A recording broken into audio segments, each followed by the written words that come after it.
Hi guys, how to download GTA San Andreas on PC. Now open your web browser, type GTA San Andreas official game into the search bar and run the search. Here's a critical warning. The first few results are often fake download sites, so don't click anything yet. Locate and click on the official Rockstar Games website link from the search results and look for rockstargames.com in the URL. Then click the Buy Now button on the page. This is the only safe place to buy the game. On the GTA Trilogy page, select the PC version from the platform options and click the Buy Now button again. Don't accidentally pick console versions like PlayStation or Xbox, or you won't be able to play on your computer. Sign into your Rockstar Games account on the redirected store page to complete the purchase of the game bundle.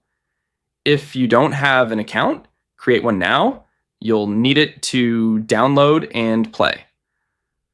Once your transaction is finalized, click the download button to install the game files onto your PC or laptop.